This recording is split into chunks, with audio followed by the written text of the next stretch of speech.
Hello friends, मैं संजय यादव आपका स्वागत करता हूं हमारे YouTube channel the genius foundation में। हमारा जो टीम है द जीनियस फाउंडेशन आपको अच्छा से अच्छा एजुकेशन पहुंचाने के लिए, एक अच्छा प्लेटफॉर्म तैयार करने के लिए बहुत सारे जो कोर्सेज करा रहे हैं, जिसमें से IIT, JEE, JEE है, आपका नीट है, ठीक है। बहुत सारे जो एंट्रेंस एग्जाम है उससे रिलेटेड जो आपका तैयारी है वो सब करा रहे हैं, ठीक।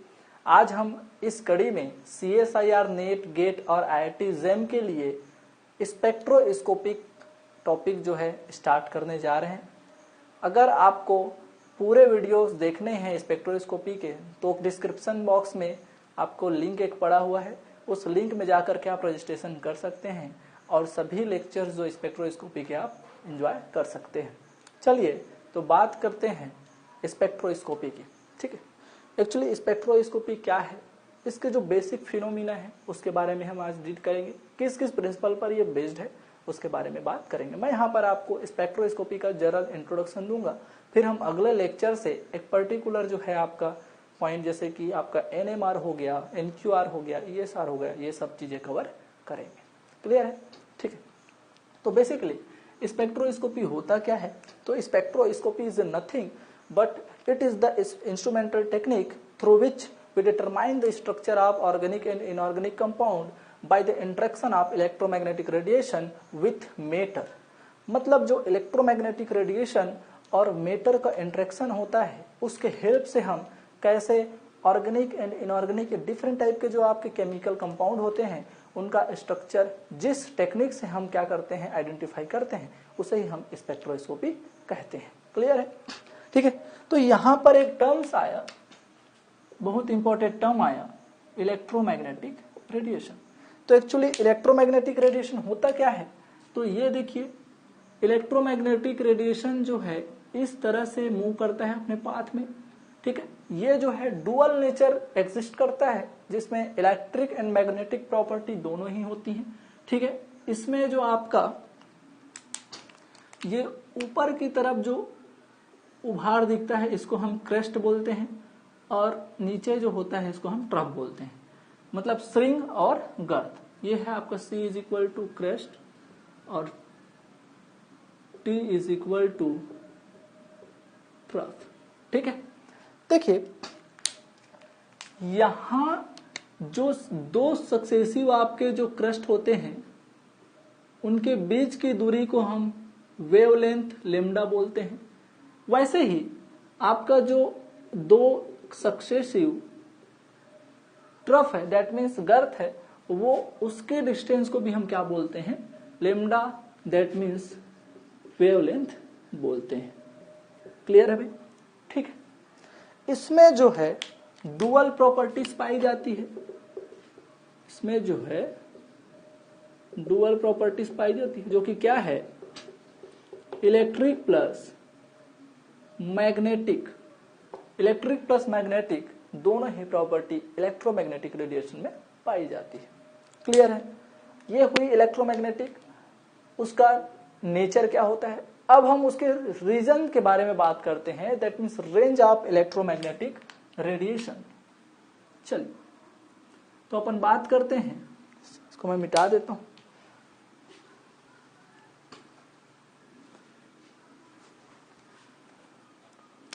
बात करते हैं रेंज ऑफ इलेक्ट्रोमैग्नेटिक रेडिएशन। तो ये जो होता है आपका इस तरह से होता है, ऑडियो वेव, उसके बाद रेडियो वेव,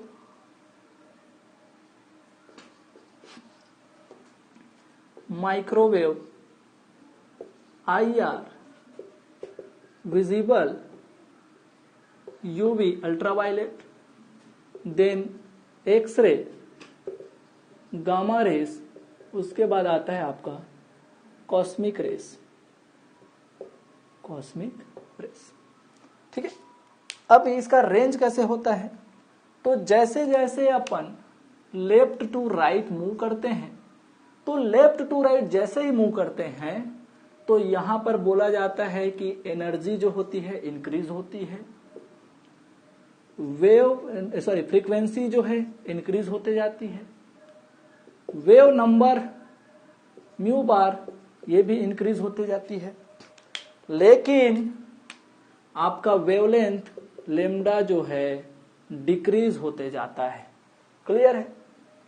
ठीक है, ये हो गया आपका इलेक्ट्रोमैग्नेटिक रेडिएशन का रेंज। डिफरेंट डिफरेंट रेंज में उसको क्या कर दिया है, डिवाइड कर दिया गया है, जिसको हम ऑडियो वेव बोलते हैं, इस रेंज को रेडियो वेव, कुछ रेंज को माइक्रोवेव। क्लियर है?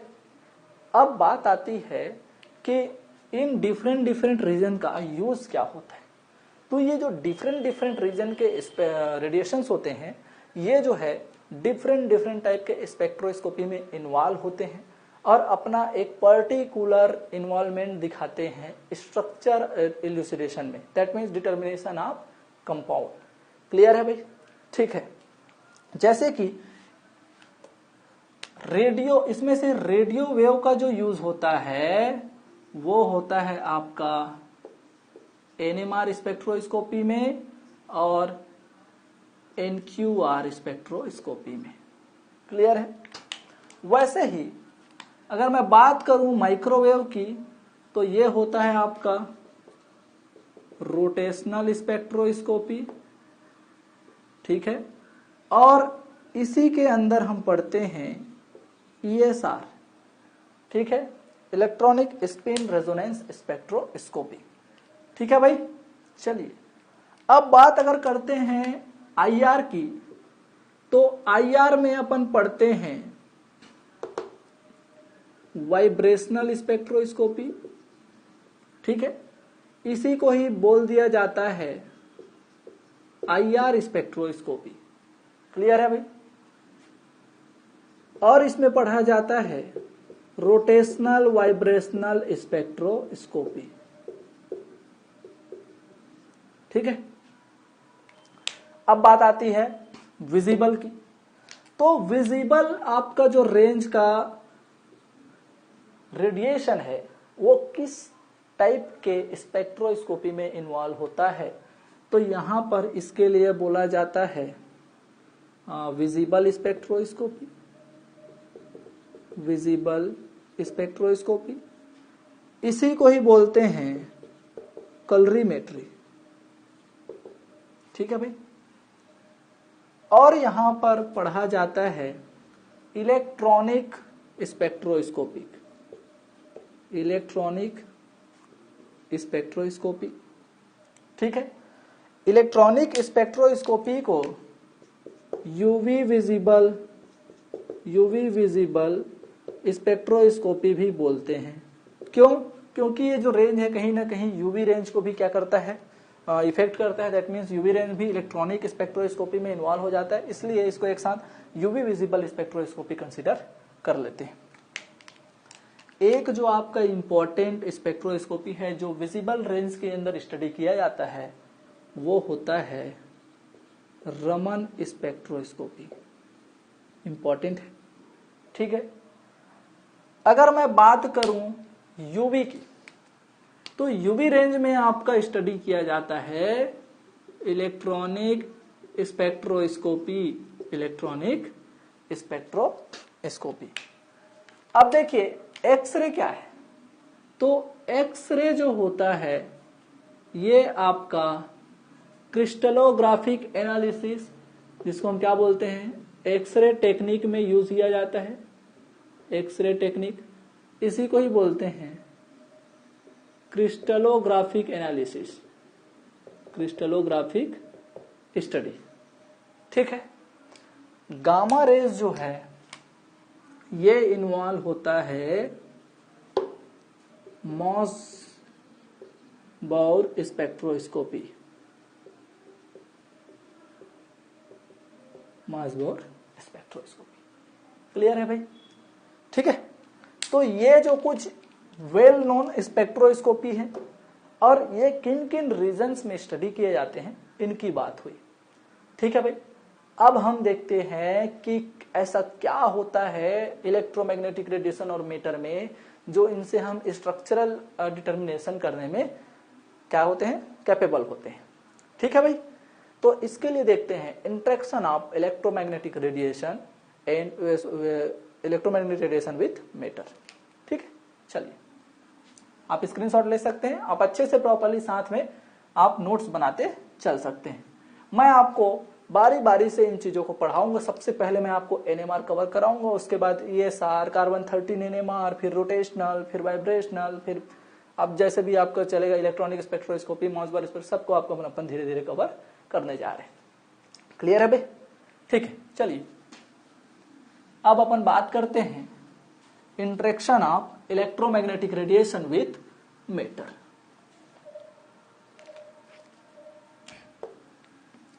देखिए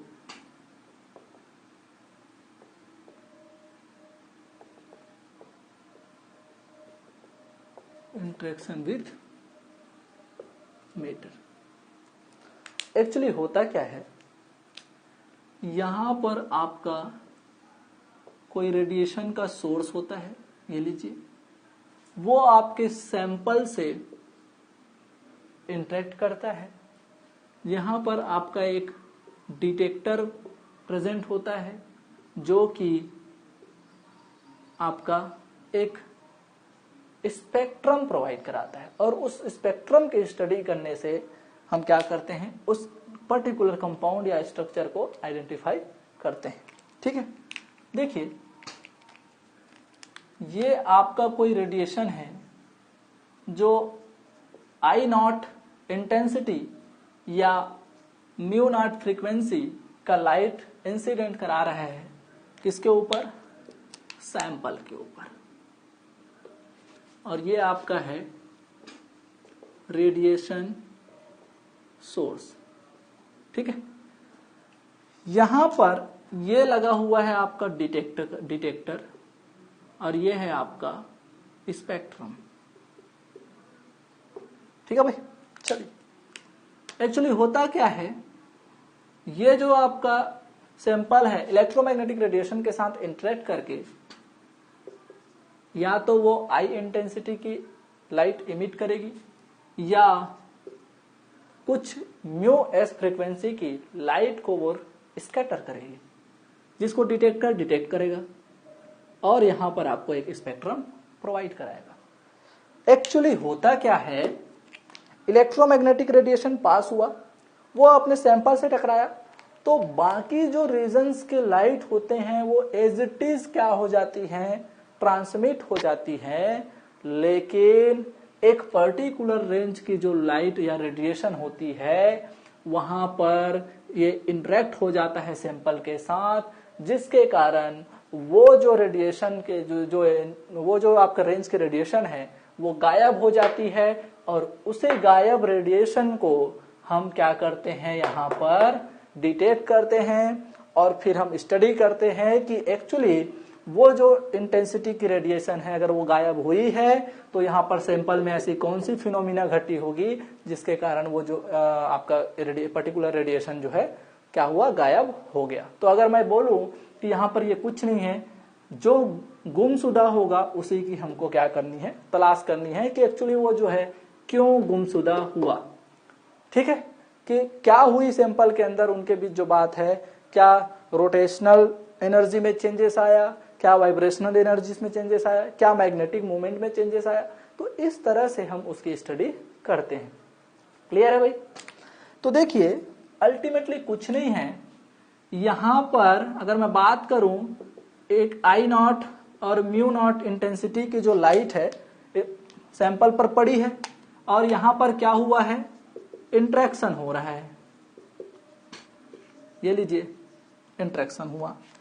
अब देखिए इंटरेक्शन होने के बाद दो घटनाएं घट सकती हैं, क्या है भाई वो, तो या तो आई इंटेंसिटी की लाइट इमिट हो सकती है या म्यू एस फ्रीक्वेंसी की लाइट जो है स्कैटर्ड हो सकती है। तो इस फिना को अपन बोलते हैं एब्जॉर्प्शन और इसको बोलते हैं स्कैटरिंग। अब देखिए ये जो आपका एब्जॉर्प्शन है उसके लिए क्या बोला जाता है और ये स्कैटरिंग है उसके लिए क्या बोला जाता है, ध्यान दीजिए। यहां पर एब्जॉर्प्शन के लिए बोला जाएगा कि एब्जॉर्प्शन इज ग्रेटर देन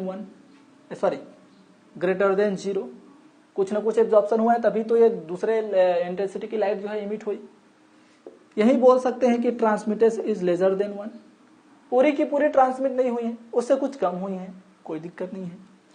या बोला जाता है I naught is greater than I, भाई मतलब ये जो है इंटेंसिटी पहले जितनी दी गई है उतनी इमिट नहीं हुई, उससे कम हुई है, तो आई नॉट इंटेंसिटी जो होती है वो आई से इमिटेड इंटेंसिटी से ज्यादा होती है। क्लियर है? तो इसके लिए जो आपका स्पेक्ट्रोस्कोपी यूज होता है उसको बोलते हैं एब्जॉर्प्शन स्पेक्ट्रोस्कोपी। क्लियर है? और अगर स्कैटरिंग होती है तो ध्यान दीजिए, स्कैटरिंग में दो कंडीशन हो सकते हैं। एक तो आपका जब μ0 और μs दोनों सेम हो, मतलब कोई चेंजेस नहीं है, जिस लाइट की इंटेंसिटी आपको क्या हुआ, मैं फ्रीक्वेंसी की लाइट जो है आपको प्रोवाइड कराया था सैंपल को, उतनी ही इंटेंसिटी की जो फ्रीक्वेंसी की जो लाइट है स्कैटर्ड हो गई, कोई दिक्कत नहीं है। एक कंडीशन हो सकता है जब μs is not equal to μ0, तो इसको बोलते हैं अपन रेले स्कैटरिंग, रेले स्कैटरिंग, और इसको बोला जाता है रमन स्कैटरिंग। कौन खोजा था भाई? सीवी रमन, ठीक है, भारत रत्न। देखो अब यहां भी दो कंडीशंस हो सकते हैं। एक क्या है आपका, जब μ0 है बड़ा हो μs से, और एक है आपका जब μ0 छोटा हो μs से। तो जब μ0 जो है बड़ा होता है μs से, तो इससे लिए जो लाइन मिलती है उसको बोलते हैं स्टोक्स लाइन, और जब μ0 छोटा हो जाए μs से तो इसको बोला जाता है एंटी स्टोक्स लाइन के लिए रिस्पॉन्सिबल। क्लियर है भाई? ठीक है, अब बात करते हैं एब्जॉर्प्शन स्पेक्ट्रोस्कोपी की। एब्जॉर्प्शन स्पेक्ट्रोस्कोपी जो है ये किस पर बेस्ड है? तो ये है आपका लैम्बर्ट बियर्स लॉ। किसके ऊपर बेस्ड होता है? Lambert bears law. और ये लैम्बर्ट बियर्स लॉ क्या होता है भाई? तो बताइए, यहां पर ये क्या होगा?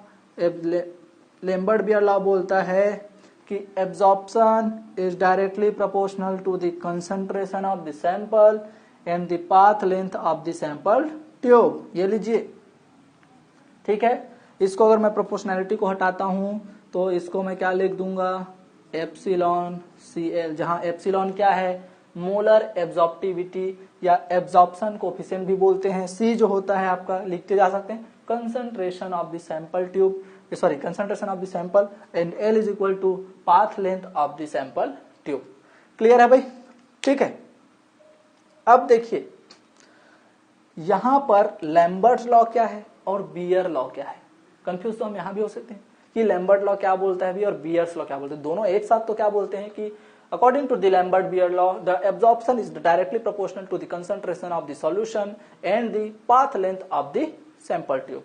लेकिन अगर अलग अलग पूछा तो इसके लिए मैं आपको याद करने का एक तरीका बता देता हूं कि C बराबर क्या? देखो कंसंट्रेशन टर्म, और कंसंट्रेशन मतलब बियर, बियर मतलब कंसंट्रेशन भाई, वॉल्यूम, ठीक है। तो बियर क्या बोलता है कि एब्जॉर्बेंस जो होता है वो कंसंट्रेशन ऑफ द सॉल्यूशन के डायरेक्टली प्रोपोर्शनल होता है। तो कंसंट्रेशन वाला टर्म किसके लिए है? तो ये है बियर के लिए। और लैम्बर्ट के लिए क्या है? तो लैम्बर्ट मतलब लंबा, और लंबा मतलब पाथ लेंथ। तो ये जो L वाला टर्म है ये किसके लिए बोलता है? तो ये है लैम्बर्ट्स लॉ। लैम्बर्ट्स लॉ क्या बोलता है? According to the Lambert law the absorbance is directly proportional to the path length of the sample tube. Lambert से लंबा, लंबा से लेंथ, ठीक है। C से कंसंट्रेशन, कंसंट्रेशन मतलब बियर, आसानी से आपको समझ आ जाएगा। अब आगे बात करते हैं, इसी को ही हम क्या शो करते हैं? तो इसी को लिखा जाता है log 1/T। एब्जॉर्बेंस किसके बराबर होता है? log 1/T। और ये टी जो होता है ये क्या होता है, log 1/t को ही लिखा जाता है I/I0। और इसको अगर मैं और फर्दर सॉल्व करता हूँ, I0 को ऊपर ले जाता हूं तो ये क्या हो जाएगा, तो ये हो जाएगा log I0/I। तो ये भी आपका किसके बराबर होगा, एब्जॉर्बेंस के। क्लियर है। तो ये आपका प्रिंसिपल है जिसके ऊपर एब्जॉर्प्शन स्पेक्ट्रोस्कोपी क्या करता है, वर्क करता है। क्लियर है।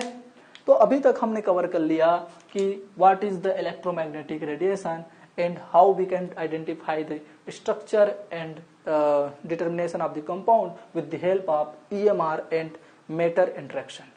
क्लियर है भाई, ठीक है। अब यहाँ पर इलेक्ट्रोमैग्नेटिक रेडिएशन है तो उसकी एक एनर्जी भी होगी, उस एनर्जी को मैं समझाता हूँ और उसके रिलेटेड जो और आपके फंडामेंटल जो कॉन्सेप्ट हैं, आपका जो और जो टर्मिनोलॉजी है उनका क्या यूज है और उनके एनर्जी के साथ क्या रिलेशन है, ये सब अपन चेक कर लेते हैं। क्लियर है, ठीक है। यहां से मैं आपको बताऊंगा यूनिट कन्वर्जन फैक्टर। कुछ यूनिट कन्वर्जन फैक्टर जो है स्पेक्ट्रोस्कोपी में बहुत हेल्पफुल होते हैं। स्पेक्ट्रोस्कोपी का मतलब ही होता है कि आपको यूनिट के साथ खेलना है। यूनिट के साथ खेलना है मतलब थोड़ा सा मैथमेटिकल अप्रोच आपका अच्छा होना चाहिए, ठीक है। तो देखिए, अगर इलेक्ट्रोमैग्नेटिक रेडिएशन है तो उसकी एक एनर्जी भी होगी और वो एनर्जी किसके बराबर होती है, h न्यू, ठीक है। ये जो h न्यू है इसको हम क्या लिख सकते हैं, h c/λ। क्यों, क्योंकि म्यू इज इक्वल टू होता है c/λ। अब 1/λ जो होता है उसको हम वेव नंबर भी बोलते हैं, तो इसको मैं क्या लिख दूं, hc न्यू बार। क्लियर है।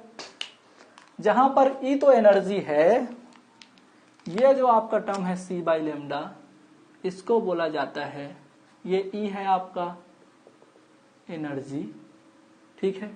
c/λ is equal to new, ठीक है। और इसको क्या बोलते हैं, फ्रीक्वेंसी।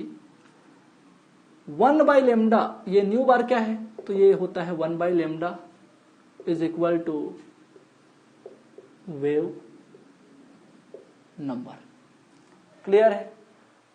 ये रिलेशन आपके माइंड में हमेशा होने चाहिए। अगर आप स्पेक्ट्रोस्कोपी से डील कर रहे हैं तो ये रिलेशन आपके माइंड में होने चाहिए, मतलब होने चाहिए, ठीक है।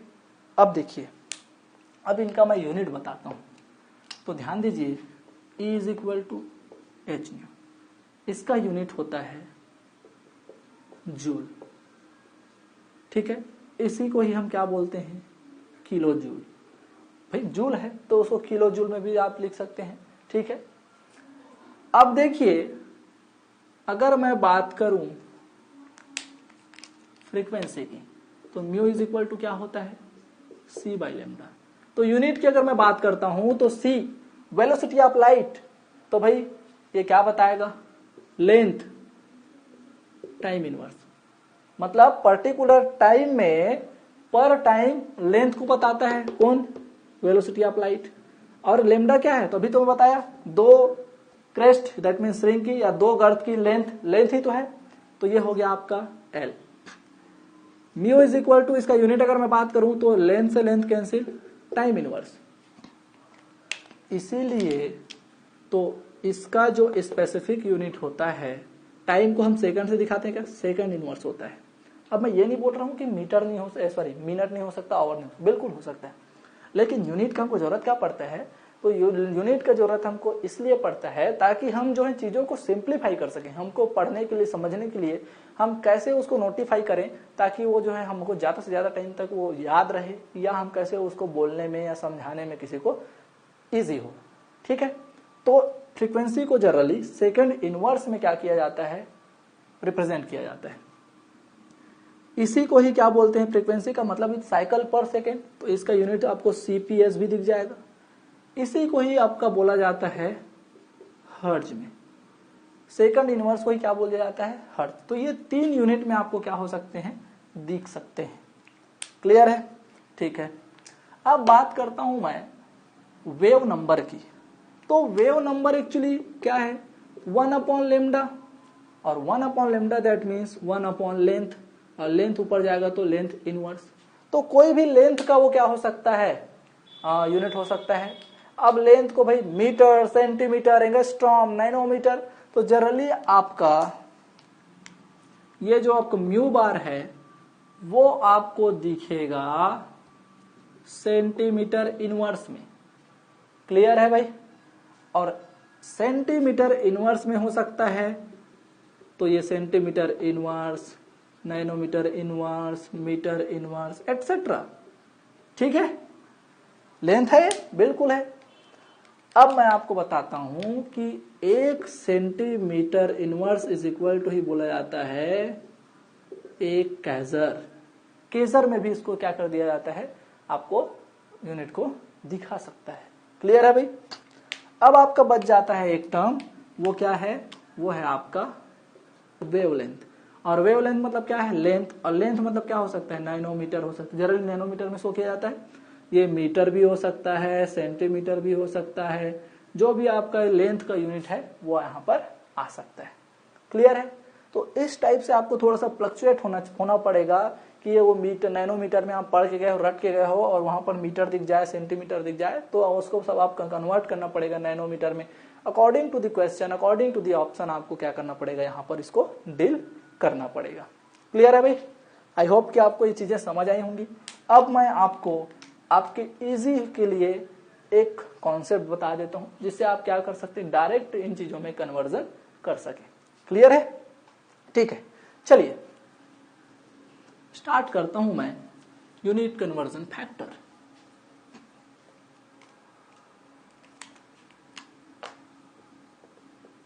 Unit conversion factor. Actually unit conversion factor क्या है, जैसे कि अपन बात करते हैं एनर्जी 1 जूल है, 1 जूल है। जूल मतलब एनर्जी दिया है, ये लीजिए। ठीक है, अब इसको अगर मैं क्या कर दूं, 1/h से डिवाइड कर दूं, तो ये क्या हो जाएगा, हर्ज हो जाएगा। और हर्ज मतलब क्या होता है, फ्रीक्वेंसी। या हर्ज को क्या बोलूंगा मैं, सेकंड इनवर्स। इसी को क्या बोलूंगा मैं, सीपीएस। मतलब कोई एनर्जी अगर जूल में दिया है तो कुछ नहीं करना है आपको, प्लांक कांस्टेंट से उस वैल्यू को क्या कर देना है, मल्टीप्लाई कर देना है। इस 1 जूल को आप प्लांक कांस्टेंट से क्या कर दो, मल्टीप्लाई कर दो। क्या आ जाएगा आपका, सीधा वो जूल से किस में कन्वर्ट हो जाएगा, हर्ज में कन्वर्ट हो जाएगा। क्यों? क्योंकि आपको पता है E is equal to h nu, तो आपको क्या चाहिए, म्यू। तो ये E/h is equal to frequency nu. ये लीजिए, तो यही तो कर रहा हूं मैं, कोई दिक्कत नहीं होनी चाहिए। ठीक है, देखिए अगर मैं इसी को किस में कन्वर्ट करना चाहूं, वेव नंबर में। Wave number that mean centimetre inverse. तो कुछ नहीं करना है, 1/hc से मल्टीप्लाई कर दो, इस 1 को hc से मल्टीप्लाई कर दो। क्यों? क्योंकि E is equal to h nu bar. तो मेरे क्या चाहिए, न्यू बार। तो nu bar is equal to E/hc, और म्यू बार का यूनिट क्या होता है, सेंटीमीटर इनवर्स। तो ये किस में कन्वर्ट हो जाएगा, सेंटीमीटर इनवर्स में। क्लियर है? ओके। अब देखिए अगर इस 1 जूल को आपको कैलोरी में कन्वर्ट करना है तो इसको आप 4 किससे मल्टीप्लाई, 4.18 से आप डिवाइड कर दो तो ये किस में कन्वर्ट हो जाएगा, कैलोरी में कन्वर्ट हो जाएगा। और अगर मैं बात करूं अर्ग की, तो इस 1 को आप मल्टीप्लाई कर दो 10⁷, तो ये किस में कन्वर्ट हो जाएगा, अर्ग में कन्वर्ट हो जाएगा।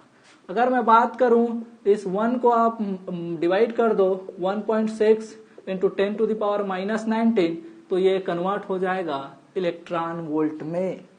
क्लियर है? क्लियर है? ठीक है, ये लीजिए। तो देखिए अगर कोई यूनिट आपका हर्ज में दिया है, बिल्कुल है, दे सकता है। अब हमको ऑप्शन में पूछा है वो एनर्जी में, तो हर्ज में तो भी जो वैल्यू दिया हुआ है उसको अगर मैं एच से क्या कर दूं, मल्टीप्लाई कर दूं, तो वो क्या हो जाएगा, अरे वो क्या हो जाएगा, जूल में कन्वर्ट हो जाएगा। और यहां से जूल में कन्वर्ट होने के बाद उसको मैं कैलोरी में ले जा सकता हूं, जूल मिलाने के बाद उसको मैं इलेक्ट्रॉन वोल्ट में ले जा सकता हूं, अर्ग में ले जा सकता हूं, और सेंटीमीटर इनवर्स में ले जा सकता हूं। क्लियर है भाई? तो ये जो आपके हैं कुछ चीजें एक कॉन्सेप्ट क्रिएट कर देते हैं जिससे आपको न्यूमेरिकल सॉल्व करने में क्या हो, इजी हो। दैट मीन्स यूनिट कन्वर्जन में आपको क्या हो, इजी हो। क्लियर है? क्लियर है? आई होप कि आपको ये चीजें समझ आई होंगी। ठीक है भाई, देखिए तो ये बात हो जाती है आपकी स्पेक्ट्रोस्कोपी की बेसिक इंट्रोडक्शन और कुछ यूनिट कन्वर्जन फैक्टर के बारे में। ठीक, अगर आपको किसी भी तरह से कहीं परेशानी होती है तो आप कमेंट बॉक्स में हमको भेज सकते हैं। हम चाहेंगे कि जल्द से जल्द आपके प्रॉब्लम का सॉल्यूशन हो जाए। अगर अभी तक आपने चैनल को सब्सक्राइब नहीं किया है तो जल्द से जल्द चैनल को सब्सक्राइब कर लीजिए और ज़्यादा से ज़्यादा वीडियो को लाइक कीजिए और अपने दोस्तों तक पहुंचाइए। Thank you for watching.